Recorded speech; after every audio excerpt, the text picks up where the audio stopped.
Olá, pessoal, sejam bem-vindos ao nosso Centro Universitário UNITA. Meu nome é Evandro Cunha e nós estamos em um percurso pedagógico baseado nas cartas apostólicas. E nesse bloco estamos estudando as cartas atribuídas, autorias, né, atribuídas ao apóstolo São Paulo, as chamadas cartas paulinas. E nesse momento nós iremos estudar a penúltima, porque a última será Hebreus, né? Embora haja uma polêmica, em Hebreus iremos demorar mais um pouco para poder apresentar as questões principais envolvidas ali, em questão de autoria. Tá ok?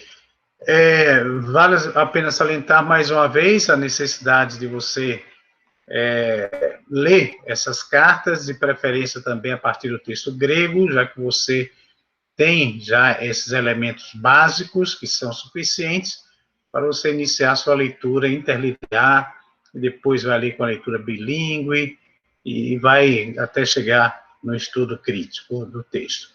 Tá certo? Então, venha comigo e vamos fazer essa breve introdução a essa carta que o apóstolo Paulo escreveu a Tito.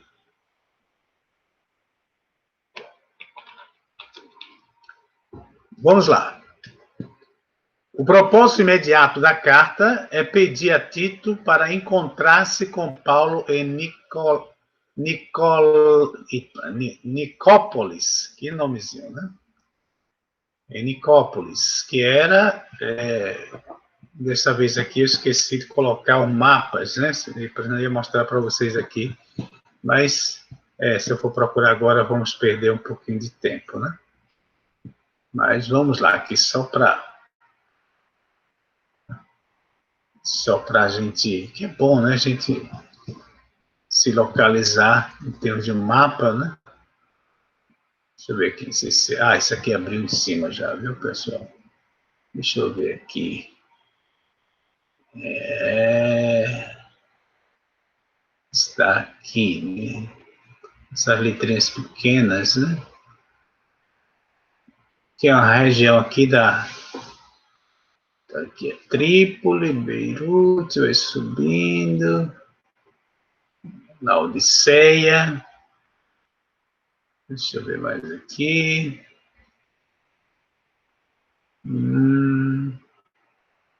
Listra. Não foi uma boa ideia. Aqui, Nicópolis. Se você ver aqui se essa é a...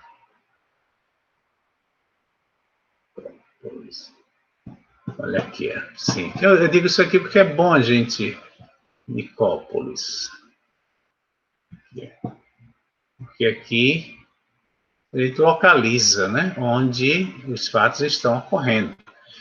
Isso aqui faz perto da Macedônia, né, na região aqui da Grécia, né, a Caia aqui, que está aqui a região onde está ali Esparta, né, e aqui está a região do continental, né.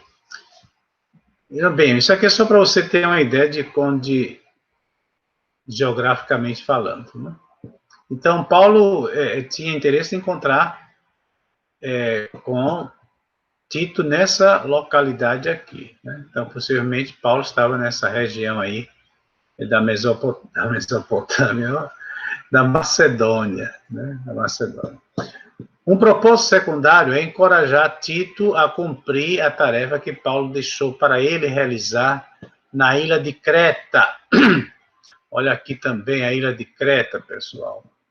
Olha ela aqui, ó, os cretenses, tá vendo aqui? A ilha de Creta, né? Muito conhecida, né?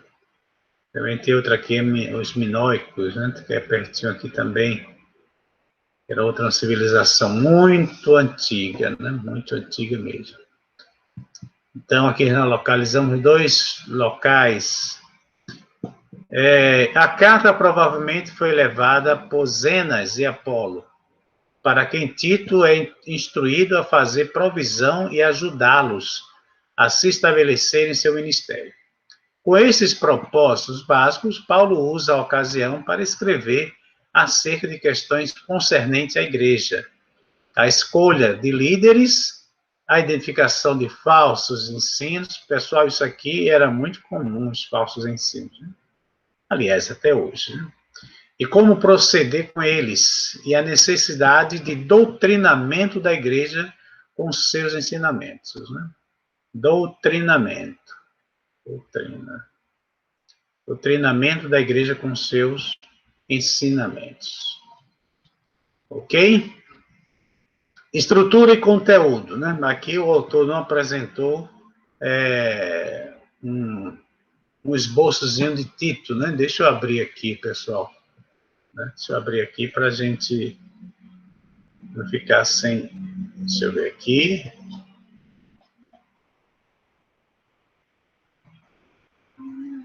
Aqui tá bom.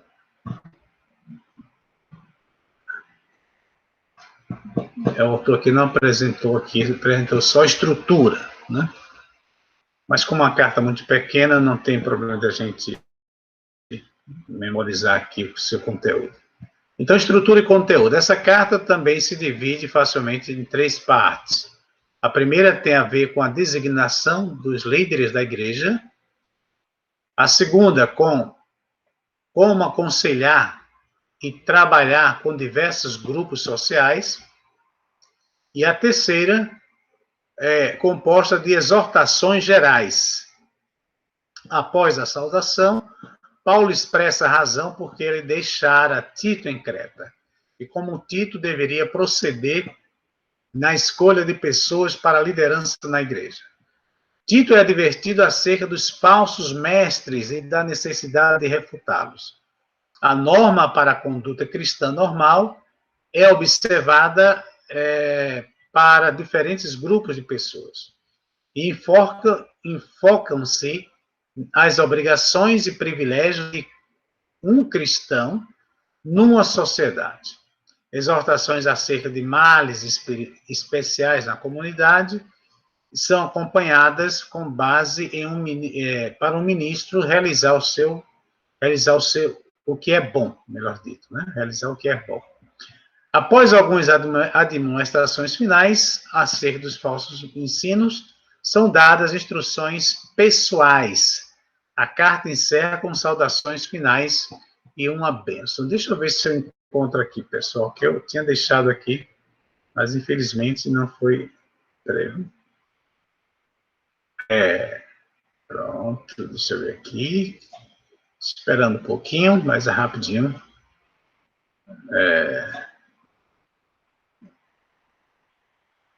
Porque eu apresentei de todas, né? Ficaria bem só porque o livro é pequenininho, e aí a gente iria ficar com preconceitos com os livros menores, né? Lá no Antigo Testamento tem essa história de profetas menores, né? Alguém que inventou isso, né? Profetas menores. Na verdade, não tinha nada de pequenos, né? Eram grandes homens. Vamos ver aqui. Está chegando as cartas joninas. As cartas joninas nós já fizemos toda o... porque nós trabalhamos o grego nela, aí nós trabalhamos também toda a... Peraí. Trabalhamos toda a sua parte de comentários, né? Fizemos os comentários completos, capítulo por capítulo. Deixa eu ver agora. Minha nossa.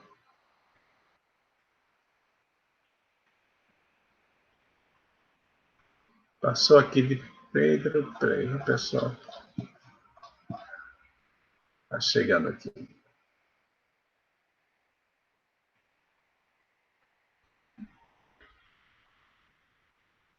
Mas é isso, pessoal. Pelo jeito aqui, não estou encontrando aqui. Espera aí.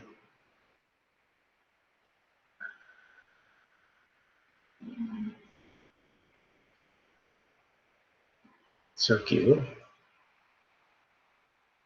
Timóteo, pronto. Está bem pertinho agora. Para não deixarmos sem sem apresentar também o esboço de Tito, né? E aí apresentamos de todas, porque aí deixaríamos o nosso amigo Tito de fora dessa, né? Que é um esboço pequeno, mas é importante.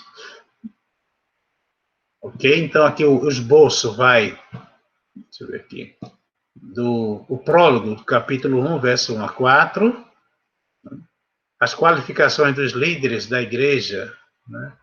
Do capítulo 1, verso 5 ao 16, as instruções aos vários grupos que compõem a igreja, no capítulo 2, 1 a 15, e a justificação por graça como fundamento da ética cristã.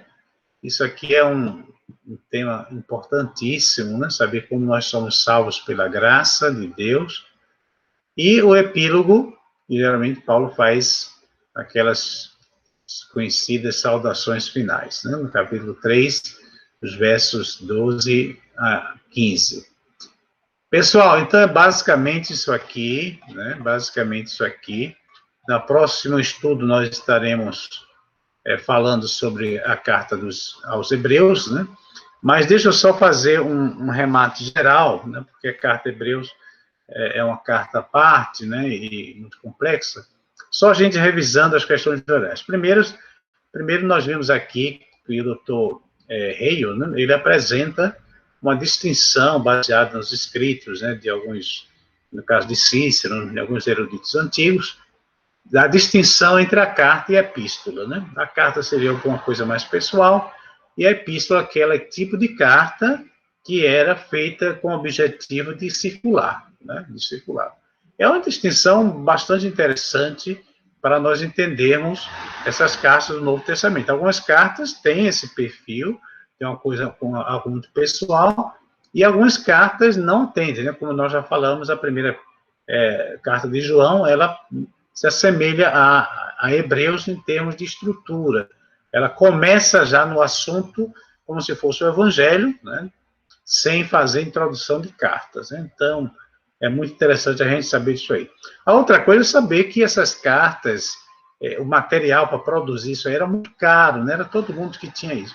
Mas mesmo assim, para vocês terem uma ideia do zelo que a igreja tinha por esses materiais, e nós temos ainda pelo menos uns 5.000 entre fragmentos e etc., em 5.000 fontes.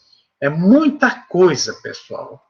É muita coisa para o mundo antigo, pelo valor que era, pelo custo, né, de produzir qualquer pedacinho ali de papiro, de papiro não, né, mas de pergaminho, sei lá o que fosse, era muito caro, tá certo? Era muito caro.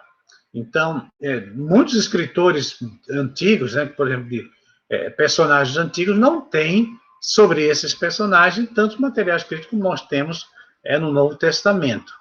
Então, em termos de valor, estou falando de valor mesmo de dinheiro, foi muito dinheiro gasto, porque gasto, né, investido, né, na obra de Deus, para que tivesse a oportunidade hoje de conhecer todo esse material. Alguns se perderam, né, como a gente já viu nesse percurso, mas outros foram preservados e, portanto, vamos amar e cuidar bem desse material que hoje está em PDF, né, em forma eletrônica, em forma escrita, né, mas principalmente que esse material esteja em nosso coração e que essas cartas nos inspirem, como líderes, como teólogos, né, como cristãos principalmente, e saber que não estamos ainda no paraíso, que todas essas cartas foram frutos de questões humanas, né, que a igreja tinha que enfrentar, e que hoje não é diferente. Né? E eles não tinham tanto materiais para poder lidar com essa situação.